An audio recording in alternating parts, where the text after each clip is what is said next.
La reprise française est-elle solide? Dès lors que cette question est posée, ce n'est pas tant le niveau de la croissance qui est au cœur de l'enjeu que celui de la qualité de ces moteurs. C'est donc d'abord l'investissement qu'il faut disséquer. Encore faut-il chausser les bonnes lunettes, c'est-à-dire se concentrer sur les seules dépenses d'équipement et de R&D des entreprises. Des dépenses en hausse qui accélèrent et qui ont fini par dépasser leur pic d'avant-crise. Bien entendu, la remontée a été laborieuse, mais le plus dur est fait et un cap est passé. Et ce que l'on sait déjà sur le second trimestre, c'est que cet effort ne s'est pas relâché. La preuve en est apportée par les enquêtes menées auprès des industriels du secteur manufacturier. Ces derniers ont assez nettement relevé leurs prévisions d'investissement. Ils anticipent désormais une hausse de 7% en valeur de leurs investissements. C'est plus que l'an dernier, plus 2%. C'est surtout beaucoup plus que ce qu'ils prévoyaient en janvier, plus 3% seulement, et nettement plus que ce qu'ils entrevoyaient en octobre, moins 3%. Autre facteur de solidité de la reprise, sa large base sectorielle. Au premier trimestre, sur 16 grandes branches d'activité hors agriculture, 14 contribuent positivement à la croissance. Elles n'étaient que 10 fin 2014 et seulement 8 il y a un an.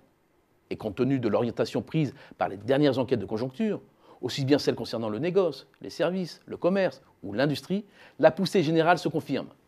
La tendance d'ensemble est donnée par le climat des affaires qui s'améliore et qui a fait en mai un pas de plus vers sa moyenne de longue période. À plus de 97, il est à son plus haut niveau depuis près de 4 ans.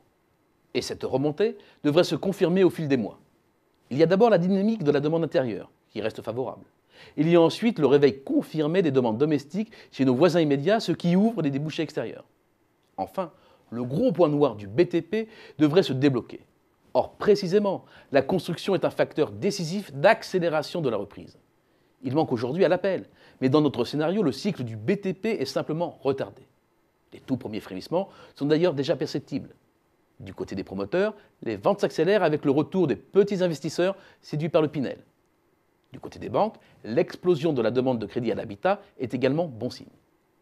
Autre témoin de l'enracinement de la reprise, l'augmentation en avril dernier, pour le deuxième mois consécutif, des déclarations d'embauche de plus d'un mois hors intérim. Bien entendu, le mouvement est encore très frêle, mais c'est un premier pas vers l'amélioration du marché du travail. Enfin, comment ne pas terminer sur le nouveau courant d'optimisme qui souffle sur l'entrepreneuriat? Accélérateurs, incubateurs, espaces de coworking, de jeunes pousses prolifèrent dans nos métropoles et au sein des écoles.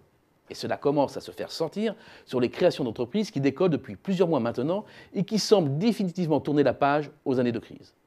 On le comprend bien alors, ce qui compte au-delà de notre estimation encore prudente du PIB pour le deuxième trimestre à 0,3%, c'est que l'engrenage d'une reprise complète est en train de prendre. Ce qui compte, c'est que les fondements de notre croissance soient sains et qu'un vivier particulièrement actif d'entreprises prépare la croissance de demain.